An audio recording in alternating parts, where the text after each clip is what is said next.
নমস্কার বন্ধুরা, আমি বিশ্বজিৎ পারুই। আমার চ্যানেল বিপি অ্যাস্ট্রো টিপে আপনাদের প্রত্যেককে অনেক স্বাগত জানাই। 2025 প্রত্যেক জাতক জাতিকাদের জন্য একটা গুরুত্বপূর্ণ বছর হতে চলেছে। এবছরে 4টে বড় গ্রহ শনি, বৃহস্পতি, রাহু, কেতু নিজের রাশি পরিবর্তন করছে। এটা যেমন গুরুত্বপূর্ণ, তার সাথে বৃহস্পতি এই বছরে দুবার নিজের রাশি পরিবর্তন করবে অতিচারী অবস্থায়। মানে বৃহস্পতি নিজের স্পিডের থেকে অতিরিক্ত স্পিডে এই বছরে গোচর করবে। শুক্রদেব নিজের উচ্চ রাশিতে 5 মাস গোচর করবেন। তো এই বছরটা অন্যান্য বছরের থেকে অনেকটাই আলাদা। প্রত্যেক জাতক জাতিকাদের জন্য এটা একটা গুরুত্বপূর্ণ বছর হতে চলেছে। ইয়ারলি রাশিফলের ক্ষেত্রে প্রত্যেকেই বৃহস্পতি, শনি, রাহু, কেতুকে ফোকাস করে প্রেডিকশান দেয়, কিন্তু আমি এখানে মঙ্গল ও শুক্রকেও অ্যাড করেছি, যেহেতু মঙ্গল ও শুক্র এখানে একটা গুরুত্বপূর্ণ ভূমিকায় এই বছরে দেখা যাবে। প্রথমেই বছরের শুরুতে 21শে জানুয়ারি মঙ্গল মিথুন রাশিতে প্রবেশ করবে। মঙ্গল কর্কট রাশিতে নিজ অবস্থায় গোচর করছিল, সেখান থেকে বক্রী অবস্থায় নিজের আগের রাশি মিথুন রাশিতে প্রবেশ করবে। 29শে জানুয়ারি শুক্রদেব মীন রাশিতে প্রবেশ করবে এবং এখানে 5 মাস শুক্রদেব থাকবে। 14ই মে বৃহস্পতি মিথুন রাশিতে প্রবেশ করবে। বৃহস্পতি অতিচারী অবস্থায় গোচর করবে। 18ই মে রাহু ও কেতু, রাহু কুম্ভ রাশিতে ও কেতু সিংহ রাশিতে প্রবেশ করবে। তো মূলত এই গোচরগুলো আমরা এই বছরের মধ্যে লক্ষ্য করব। অন্যান্য গ্রহ যেমন চন্দ্র, রবি, বুধ, এই গ্রহগুলো সময় সময় মতো নিজের রাশি পরিবর্তন করবে, কিন্তু তাদেরকে আমি এখানে অ্যাড করিনি। শুধু 29শে মার্চ 6টি গ্রহ মীন রাশির মধ্যে একত্রে থাকবে, তার একটা প্রেডিকশান এখানে আমি আপনাদের জন্য তুলে ধরেছি, সেটা নিয়ে আমি আগে আলোচনা করব। তো এই বছরে বেশ কিছু পরিবর্তন আপনারা কিন্তু প্রত্যেকেই লক্ষ্য করতে পারবেন। মূল আলোচনা শুরু করার আগে আপনাদের জন্য একটি গুরুত্বপূর্ণ ঘোষণা। যারা যারা নিজেদের ব্যাপারে জানতে চান তারা আমাদের ভিডিওর মধ্যে কমেন্ট করতে পারেন। আমাদের চ্যানেলটাকে সাবস্ক্রাইব করুন, ভিডিওটি লাইক করুন এবং কমেন্ট করুন। আপনাদের প্রত্যেককে রিপ্লাই দেয়া হবে। যারা পেড সার্ভিস নিতে চাইছেন তারাই শুধুমাত্র হোয়াটসঅ্যাপে কমেন্ট করবেন, বাকিরা ভিডিওর মধ্যেই কমেন্ট করবেন। প্রত্যেককে কিন্তু রিপ্লাই দেয়া হবে। আপনারা সাবস্ক্রাইব করে রাখুন, ভিডিওটি লাইক করবেন, নালে কিন্তু যখন আমরা রিপ্লাই দেবো হয়তো আপনাদের কাছে নোটিফিকেশান নাও পৌঁছাতে পারে।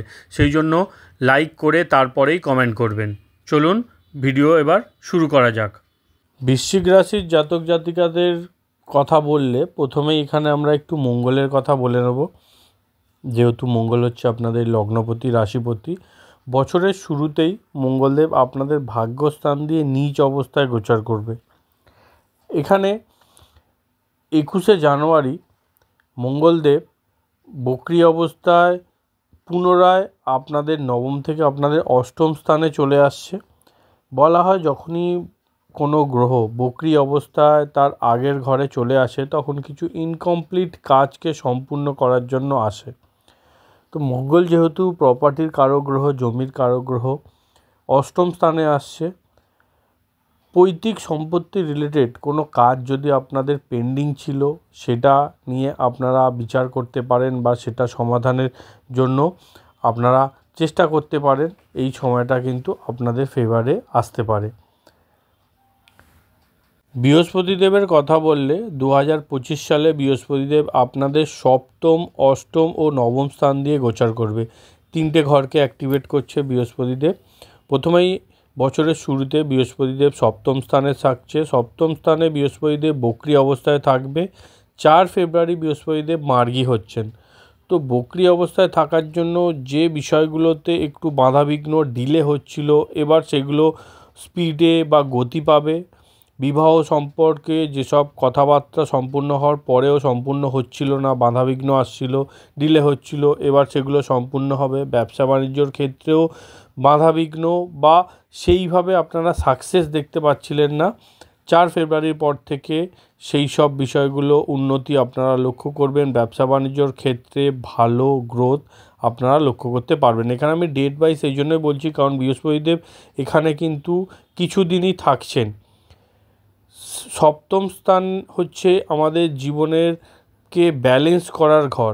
তো বৃহস্পতিদেব এখানে মার্গী অবস্থায় চলে আসার পরে আমাদের জীবনকে আস্তে আস্তে ব্যালেন্স করতে সক্ষম করাবে। যে প্রবলেমগুলো আসছিলো সেই প্রবলেমগুলো আপনারা ব্যালেন্স করতে পারবেন বা সমাধান করতে পারবেন।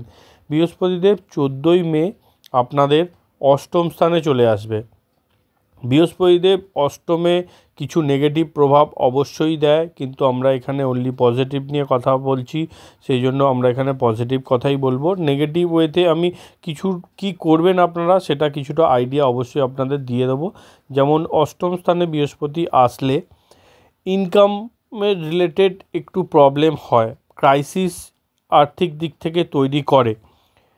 বৃহস্পতিদেব আপনাদের ক্ষেত্রে অষ্টম স্থানে এসে কিছু বড় বড় খরচ এখানে করাতে পারে।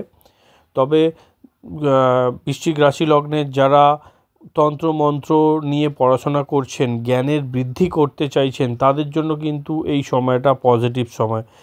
ধার্মিক যাত্রা এই সময় আপনাদের হবে। কিছু প্ল্যান হয়তো হঠাৎ করে এখানে আপনাদের জীবনে তৈরি হতে পারে, যেহেতু বৃহস্পতিদেব আপনাদের এখানে অতিচারী অবস্থায় গোচর করছে। অল্প সময় বৃহস্পতিদেব অষ্টম স্থানে থাকবে, তো রেজাল্ট অনেক ফাস্ট দেবে, এবং যেহেতু অষ্টম স্থান দিয়ে গোচর করছে তো হঠাৎ করে জীবনের কিছু চেঞ্জেস প্ল্যানিং এখানে আপনারা করতে পারেন। বৃহস্পতিদেব এখান থেকে আপনাদের দ্বিতীয় স্থানে দেখবে, তো ফ্যামিলির ইনকাম এখানে বাড়ার যোগ কিন্তু 2025 সালে তৈরি হচ্ছে। বৃহস্পতি ও শনি উভয়ের দৃষ্টি যেহেতু আপনাদের সেকেন্ড হাউসে পড়ছে, তো ইনকামের জায়গাটা কিন্তু এখানে খুব ভালোভাবে অ্যাক্টিভ হবে। আপনাদের বাক্যের মধ্যেও একটা প্রভাব থাকবে, পরিবর্তন এখানে আপনারা অনেক কিছুর মধ্যে লক্ষ্য করবেন, বা সমাজের মধ্যে আপনাদের কথাবার্তার একটা ভ্যালু অনেক লোক আপনাদেরকে দেবে। বৃহস্পতিদেব এখানে বসে অষ্টম স্থান থেকে আপনাদের দ্বাদশ স্থানে দৃষ্টি দেবে, দ্বিতীয় স্থানে দৃষ্টি দেবে এবং চতুর্থ স্থানে দৃষ্টি দেবে। তো দ্বাদশে দৃষ্টি দেওয়ার জন্য এখানে স্পিরিচুয়াল কানেকশান তৈরি হচ্ছে, কিছু স্পিরিচুয়াল যাত্রা ভ্রমণ আপনাদের হবে। যারা তন্ত্রমন্ত্র কিছু সিদ্ধি লাভ করতে চান তারা এই সময়টাকে কাজে লাগাতে পারেন। সেকেন্ড হাউসে আর্থিক দিক থেকে কিছু কানেকশান এখানে তৈরি হবে। পৈতৃক সম্পত্তি যেহেতু আপনার ফোর্থ হাউসে দৃষ্টি দিচ্ছে, পৈতৃক সম্পত্তির রিলেটেড কিছু ঘটনা 2025 সালে আপনারা দেখতে পাবেন। পজিটিভ ওয়েতে কিছুটা, নেগেটিভ ওয়েতে কিছুটা, দুটোই থাকছে। সেটা আপনাদের জন্মছকে বৃহস্পতির পজিশান এবং কারেন্ট দশা অন্তর্দশা কী চলছে তার উপর কিছুটা নির্ভর করবে।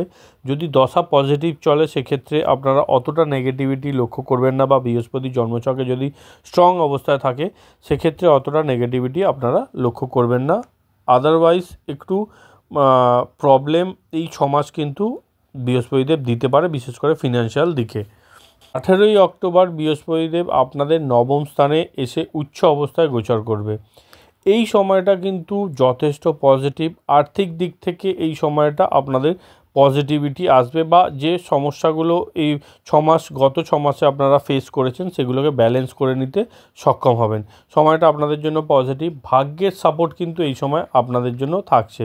9th হাউসটা পুরোপুরি বৃহস্পতিদেব অ্যাক্টিভেট করবে, উচ্চ অবস্থায় গোচর করার জন্য ভাগ্যের পূর্ণ সাপোর্ট পাবেন, এবং ত্রিকোণপতি ত্রিকোণ স্থান দিয়ে গোচর করছে, তো এই সময়টা আপনাদের জন্য পজিটিভ থাকবে।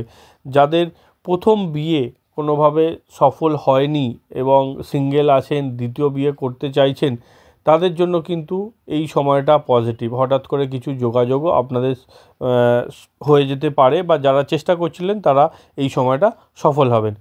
বৃহস্পতি এখান থেকে বসে আপনাদের লগ্নে দৃষ্টি দেবে, তো সমাজে আপনাদের মান সম্মান, প্রভাব প্রতিপত্তি বৃদ্ধি হবে, এবং বেশ একাধিক বিষয় থেকে আপনারা লাভবানও হবেন। ভাগ্যের পূর্ণ সাপোর্ট আপনারা পাবেন। শরীর স্বাস্থ্য এই সময় আপনাদের বেটার হচ্ছে।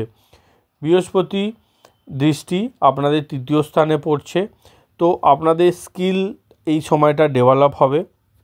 আপনারা আপনাদের স্কিল ও জ্ঞানের মাধ্যমে নিজেদেরকে সফল করে উঠতে সক্ষম হবেন।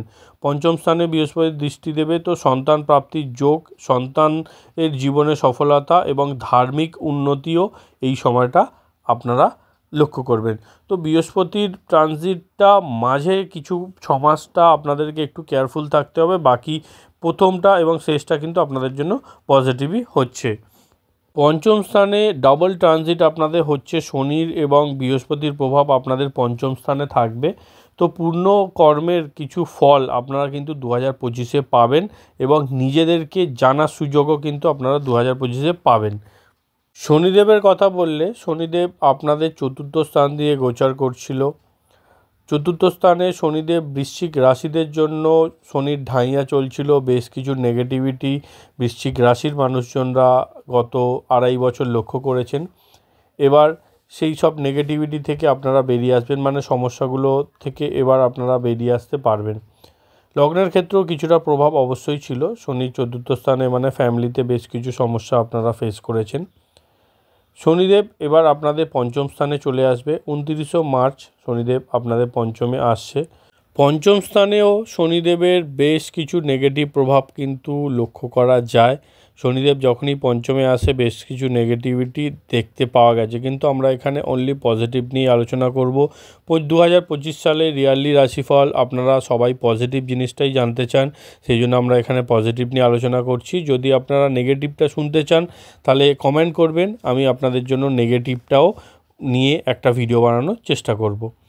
শনিদেব আপনাদের পঞ্চম স্থানে আসছে। শনিদেব হচ্ছে আপনাদের চতুর্থপতি হয়ে পঞ্চম স্থানে আসছে, কেন্দ্রপতি হয়ে ত্রিকোণ স্থানে আসছে। তো পঞ্চমে শনি আপনাদের জন্য রাজযোগকারী ফল নিয়ে আসবে। শিক্ষার ক্ষেত্রে শনিদেব আপনাদের পরিশ্রম বাড়িয়ে আপনাদেরকে সফল করবে। পঞ্চমে শনিদেব সংকল্প নেওয়ায়, তো কোনো কিছু আপনারা নির্ণয় নিলেন, সেই নির্ণয়ের মধ্যে আপনারা ফিক্স থাকতে পারবেন, আপনাদের মধ্যে সেই ক্ষমতা শনিদেব তৈরি করাবে। শনিদেবের দৃষ্টি আপনাদের তৃতীয় দৃষ্টি আপনাদের সপ্তম স্থানে পড়ছে, তো ব্যবসা বাণিজ্য শুরু করার জন্য এই সময়টাকে আপনারা পজিটিভ মনে করতে পারেন। শনির দৃষ্টি সপ্তমে পড়লে বিবাহ যোগ এখানে তৈরি হয়। শনির দৃষ্টি একাদশ স্থানে পড়বে, তো ইনকাম এখানে চালু হবে, নতুন কিছু ইনকাম এখানে চালু হবে। শনির দৃষ্টি যেহেতু আপনাদের দ্বিতীয় স্থানেও পড়ছে, তো ইনকাম বাড়ার পুরো যোগ এখানে কিন্তু তৈরি হচ্ছে। শনিদেব যেহেতু আপনাদের দ্বিতীয় স্থানে দৃষ্টি দেবে এবং শনিদেব হচ্ছে আপনাদের তৃতীয় স্থানের লর্ড, তৃতীয়পতি, তো সেক্ষেত্রে শনিদেব কিন্তু আপনাদের স্কিলের আরও বেশি ডেভেলপ করাবে এবং স্কিলের মাধ্যমে কিছু ইনকামের সুযোগ এখানে তৈরি করাবে। দ্বিতীয় স্থানে দৃষ্টি পড়ার জন্য ফ্যামিলির মধ্যে কোনো সমস্যা চলে আসছিলো, সেই সমস্যাগুলো আপনারা সমাধান করতে পারবেন। যারা কর্ম ঠিক করেছেন, পরিশ্রম করেছেন, তারা অবশ্যই সফলতা পাবেন এবং ইনকাম বাড়াতেও সক্ষম হবেন। 18ই মে রাহুদেব আপনাদের চতুর্থ স্থানে চলে আসছে। বিদেশ যাত্রার যোগ, বিদেশ থেকে বিদেশে যারা আছেন তারা সেটেলমেন্টের যোগ 2025-এ পাবেন। প্রপার্টি নেওয়ার বা প্রপার্টি বাড়ানোর যোগ এখানে রাহুদেব তৈরি করবে। নতুন করে কিছু গাড়ি বাড়ি নেওয়ার সুযোগ এখানে রাহুদেব তৈরি করবে। কোনো তীর্থস্থানে ভ্রমণ 2025-এ আপনাদের অবশ্যই হবে। বাড়ি চেঞ্জের যোগও এখানে রাহুদেব তৈরি করাচ্ছে। চতুর্থ স্থানে রাহুদেব বসে আপনাদের দ্বাদশ ও অষ্টমকে অ্যাক্টিভেট করবে, যেখানে বৃহস্পতিদেব বসে আছে, এখানে বৃহস্পতির প্রভাবকে রাহুদেব আরও বাড়িয়ে দেবে। বাড়ি থেকে দূর স্থানে কোথাও আপনাদের নিয়ে যেতে পারে, পরিবর্তন কিছু চেঞ্জেস এখানে রাহুদেব আপনাদের জীবনে নিয়ে আসবে। পরিবারের ক্ষেত্রে কিছু নেগেটিভিটি থাকছে, সেটা বৃহস্পতির দৃষ্টি পড়ার জন্য কিছুটা কমও হবে। এখানে আপনাদের রাহুর এনার্জিটাকে একটু ব্যালেন্স করার প্রয়োজন থাকছে। কেতুদেবের কথা বললে দশম স্থানে কেতুদেব গোচর করবে, তো জবের ক্ষেত্রে চেঞ্জেস, কেরিয়ারে কিছু না কিছু পরিবর্তনের যোগ কেতুদেব কিন্তু তৈরি করাচ্ছে। দ্বিতীয় স্থান ও ষষ্ঠ স্থানকে কেতুদেব এখানে অ্যাক্টিভেট করবে, তো আপনাদের মধ্যে যে ভুলভ্রান্তিগুলো ছিল সেগুলো আপনারা এবার দেখতে পাবেন। দেখুন, সচরাচর আমরা অন্যের ভুল সহজেই দেখতে পারি, কিন্তু নিজের ভুলটা আমাদের চোখে পড়ে না। কেতুদেব কিন্তু আপনাদের চোখে আঙুল দিয়ে দেখিয়ে দেবে যে আপনাদের ভুল কী, কোনগুলো আছে এবং সেগুলোর ওপরে আপনাদেরকে 2025-এ কাজ করতে হবে বা সেগুলোকে ঠিক করতে হবে। 15ই জুন আপনাদের অষ্টম স্থানে বৃহস্পতি ও রবি যুতি করবে। এই সময়টা হঠাৎ করে কিছু ধনপ্রাপ্তির যোগ আপনাদের জন্য তৈরি হবে। কিছু লাভ হঠাৎ করে যেগুলো আপনারা আশা করেননি এরকম কিছু লাভ এই সময়টা হয়ে যাওয়ার সম্ভাবনা থাকছে। শুক্রদেবের কথা বললে 28শে জানুয়ারি শুক্রদেব আপনাদের পঞ্চম স্থানে চলে আসবে। এখানে আমি শুক্রদেবকে অ্যাড এই জন্যই করেছি যেহেতু শুক্রদেব আপনাদের পঞ্চম স্থানে এসে উচ্চ অবস্থায় গোচর করবে এবং 5 মাস শুক্রদেব আপনাদের পঞ্চম স্থানেই থাকবে। পঞ্চম স্থানে শুক্রদেব কিন্তু আপনাদেরকে ভালো ফল এনে দেবে যেহেতু শুক্রদেব এখানে উচ্চ অবস্থায় গোচর করছে। সাথেই শুক্রদেব প্রথমে রাহুর সাথে থাকবে, তো রাহুর সাথে থাকার জন্য বিদেশ থেকে কিছু লাভ আপনাদের আসতে পারে। পঞ্চম হলো আপনাদের সপ্তমের একাদশ, তো আপনাদের স্পাউসের ইনকাম বৃদ্ধি বা স্পাউসের কোনোভাবে লাভ এই 5 মাসে কিন্তু হতে পারে। নতুন কোনো রিলেশান শুরু বৃশ্চিক রাশি লগ্নের জাতক জাতিকাদের হতে পারে যেহেতু রাহু কানেক্ট হয়ে আছে, তো অনলাইন কোনোভাবে যোগাযোগ এখানে তৈরি হতে পারে নতুন রিলেশান শুরু করার জন্য, বা যারা সিঙ্গেল আছেন তাদের জন্য 2025 কিন্তু বেশ পজিটিভ থাকবে। 29শে মার্চ 6টি গ্রহ আপনাদের পঞ্চম স্থানে চলে আসবে। দেখুন যখনই 5টি গ্রহ বা তার অধিক গ্রহ কোনো একটা রাশির মধ্যে চলে আসে তখন কিন্তু সমাজে বড় বড় ঘটনা আমরা লক্ষ্য করি। এমন ঘটনা ঘটে যেটা গোটা দেশ বা সমাজ মনে রাখে। যুদ্ধ লাগার মতো ঘটনাও অনেক সময় এইরকম পরিস্থিতিতে তৈরি হয়। আপনাদের যেহেতু পঞ্চম স্থানে এসে 6টি গ্রহ অবস্থান করবে, গোচর করবে, তো আপনাদের চিন্তাধারার মধ্যে একটা বড় পরিবর্তন এই সময় আসতে পারে। এমন কোনো নির্ণয় বা ডিসিশান আপনারা নিতে পারেন যার থেকে অনেক বড় চেঞ্জেস আপনাদের জীবনে হতে পারে।